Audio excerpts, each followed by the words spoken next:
the terms shame, guilt, and regret.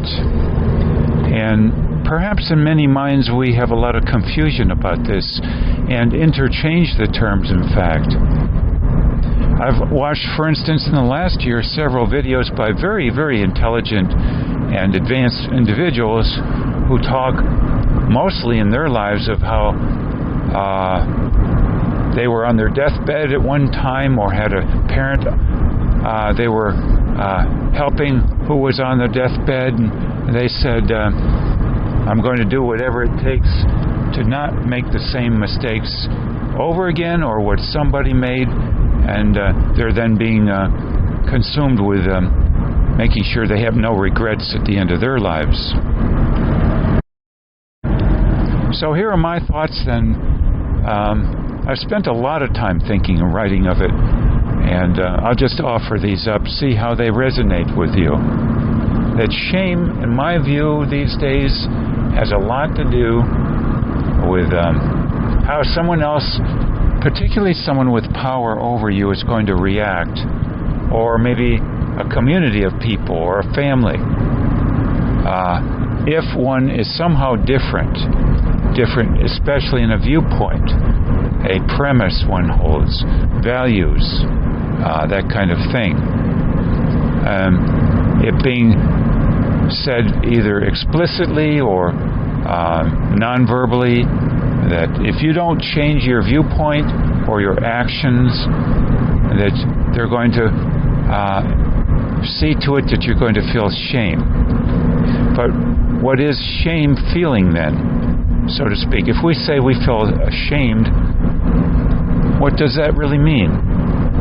I think in my viewpoint these days, it has almost everything, if not everything, to do with fear that if we are so-called ostracized by a family member, like a parent especially, or a town, case in point that movie Peyton Place back in the 1950s, or if we feel that we would lose our job or career if we don't conform in a certain way, that the following would happen. Some would say in the past especially that this would mean in old days that you're ejected from society and you would die out in nature because you wouldn't have resources to survive, physically speaking. But I'd like to talk about something completely different, that especially in these days and with the welfare systems as they are in place and are being able to survive much more by working at home if desired and able, or just in general survive in an apartment almost locked up 24/7 with the internet and various companies even delivering food to your door. That this is a completely different situation in a way, and that I believe now, perhaps it's always been this way, that our main concern isn't physical survival if, quote, ejected from society or community, or the ability to make money in general by being ejected from a career we once held or getting a job in general, but rather this, that we fear the element of being alone as the part that's most crucial, as fearful in our minds. There's a man, Camus. He died perhaps, 50, 60 years ago? French or Algerian, who put out a phrase, and another man did too, philosophers, how fearful we are to be alone in a room with our own thoughts. And this was echoed by a famous musician too. I'm trying to remember the name but can't, who found his career rejuvenated when he went to a cabin out west for a week with no radio, no TV, and was simply alone in a room, i.e. the cabin, with his own thoughts. This, though, being extremely painful to many people. And I believe we term that boredom or loneliness. In all too many cases, we tend all too often to unravel, go into a fearful state and a state of quote-unquote depression or homelessness, rather hopelessness, if you will, or feeling bummed out. Your choice of words, of course. So which then is more toxic as an idea to us? To run out of food, income in general, or medicine, medical care, money for insurance, or even lawyers, or to be alone in a room with our own thoughts. I think if you were to talk with some people who've made it to the age of 115 at a nursing home, if you will, that they would say they lived a full life and are ready to move on, shall we say, depending on how they interpret that. But being alone in that nursing home is something they didn't ever face, and probably might have a much harder time facing, even at that age, than death itself, as we define it to be. So to recap on this then, I think shame is something we call very painful, but we can't pin quite what we mean by it. And I believe it has almost everything, if not everything, to do with the fear of our thoughts.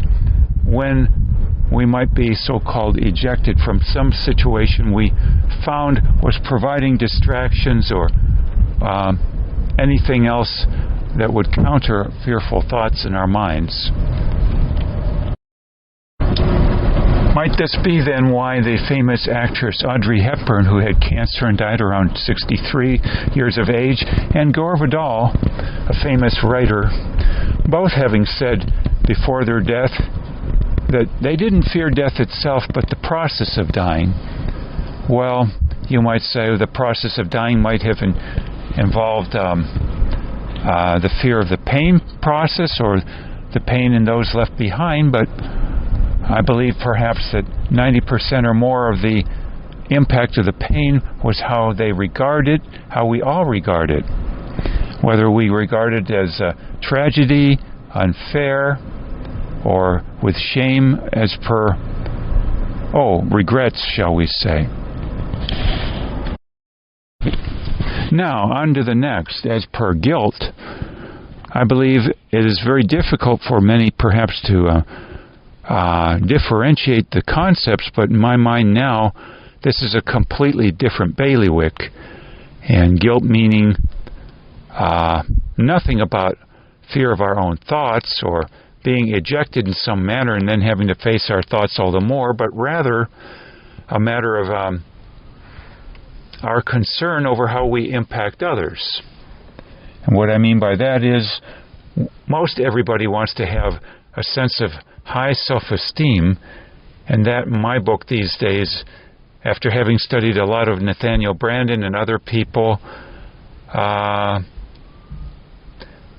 meaning we all want to feel that we treat people right, that we're honorable, that we're loving, and that we thus could get back what we've given to people as if putting in a love bank, so to speak, and needing to withdraw something later.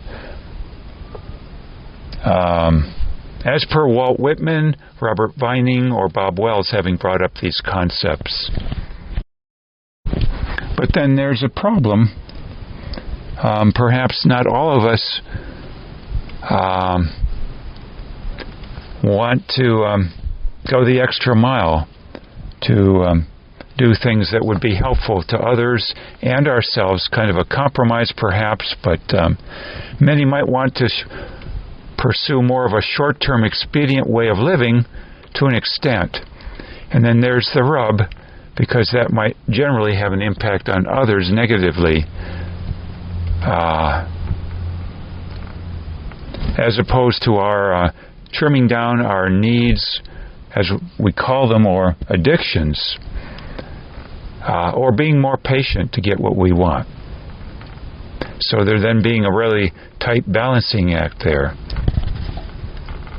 between what we want quickly versus our wanting at the same time to believe we are loving, compassionate, etc. towards others. And then this element of guilt coming in, where we wonder back and forth, on a conscious or unconscious level, just how well we are treating other people, in fact, when we, on the surface, would like to believe 24/7, 365 that we are such the person. This then can become all the more problematic, too, if we are given to believing whatever we're told, and in turn then quite vulnerable to some who might wish to shift responsibility for how things have turned out onto us, instead of their taking responsibility, if it were possible, of course. And you can call this whatever, blame shifting.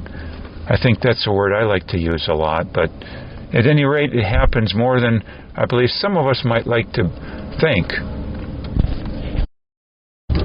There's, for instance, a psychologist, I think his name is Les Carter, who talks extensively of this, including in a book of his. I think the title is When Pleasing You is Killing Me. Something of that sort, if you were to look up Les Carter. And he also has an extensive video package on this for those who are inclined. And he says one of the chief problems with clients coming to him is that they are too vulnerable to believing whatever people say to them when guilt shifting is involved. They take on too much responsibility as to what has happened one way or another in someone's life or the society they're in, when that's an incorrect way of seeing things as per their role in it all. So these then being two flip sides of the coin, some people saying nothing is ever my responsibility, and others saying everything is my responsibility to the extent you told me it is. I think I saw something to this extent too when I briefly scanned through a book, I'm Okay, You're Okay by Eric Berne, a psychoanalyst from way back, in the 1950s? Transactional analysis. But I do remember this concept coming up, that some people believe, he said, everything is their fault. And I know others who basically run their lives insisting that nothing is ever their fault, and they're quite tenacious about it. Until they get cancer, and then they can't say that, well, that's a different bailiwick in general then. I would have to develop my thoughts on that further. I think, though, my thinking was generally that it's hard to blame cancer to the same way we would blame people. Because we say people have choices in how they do things, or many of us would like to believe that, but we would not say cancer has a choice in how it acts, and thereby being a big difference in people's minds generally. And finally, the third word here, regrets. I think this may be yet a little different of a concept, but my thinking on regrets, as per looking at Ayman Aghi, for instance, who talked of this concept when he was on his deathbed, and having gone through extensive trauma in his own country when he was about 5 years old, this concept of envy involving, in my mind, the thinking that you could have done life differently than you did, and then sitting on your deathbed ruminating about it or thinking about it constantly and saying, if only I'd done this, if only I'd done that. And it seems the fallacy to me in this approach is thinking that you had unlimited resources, that you could have just waved a wand and made things differently. That you were quote unquote lazy or just dumb, so to speak, to overlook something or another you could have done if only. But surely, I was thinking in the past year, we have constraints on our time, our health, some desire to help other people, even though it means compromises to our own life. Some can't leave a toxic environment. or won't leave it under conditions of injuring someone else considerably. Some might call that self-defense, but surely there's a limit, by the way, to self-defense. And I thought, too, how many people in toxic Third Reich Germany, when put on trains and sent to concentration camps, regretted it versus didn't? Regret, quote, having not seen the handwriting on the wall and acted beforehand. Call it preventative acting. How many people didn't, say, leave the country or go into hiding somehow to more of an extent? It strikes me that a key thing being not everyone had the freedom in terms of not having anyone else to be obligated to or want to be obligated to. Or maybe it's kind of like siblings when there's an elderly parent who may need or want caregiving. One sibling may say, I don't want to have anything to do and I don't feel obligated to help the parent. And the other person might say, I think it's in everybody's best interest that I do help. And so that could apply then to the situation in Third Reich Germany, where some people stayed put and were willing to take additional risk about a possible downturn, including concentration camp situations and even death there generally, because that was the better trade-off for them, that they would take a risk and help their family or others. And of course some can't flee because they have other issues like bad health, or maybe they're just older, and others may have tight finances or bad finances. Hence, can you imagine all of us saying, we regret not going to Alaska or the woods of Maine and having a more free lifestyle at 60 and with no money and maybe in a wheelchair, and then want to go to the bush, so to speak? That might be a rather difficult endeavor. Wouldn't it be rather ridiculous then for us to chide ourselves if under those constraints, saying, I wish I would have this, I wish I would have that, and I regret. It seems to me life turns out exactly as per cause and effect, and thus the whole concept of regret is fallacious. There's no room for regret in our lives, I believe, because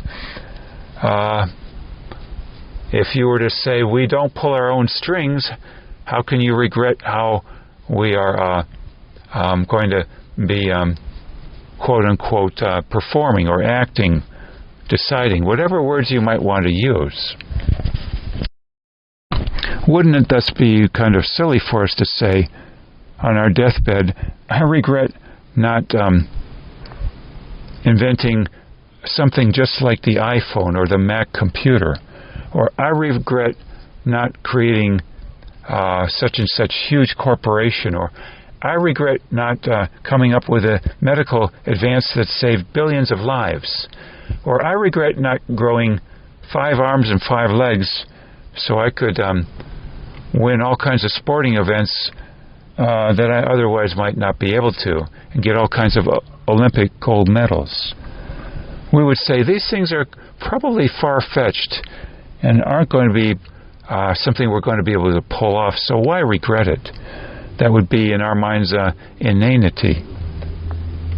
So it seems that if we could wrap our heads around this concept of our having varying degrees and types of constraints that keep us from an outcome we desire on the surface level, then how could we have a regret at all under any circumstances, quote, on our deathbed or in old age? Even for those in the Third Reich who ended up in the concentration camps, pondering this concept sometimes, some yes, some no, there being no room thus for regret in our lives. These are my thoughts at present on the topics of shame, guilt, and regret. Food for thought, anyway. Hope you benefit from the stimulating ideas and chuck what you don't like.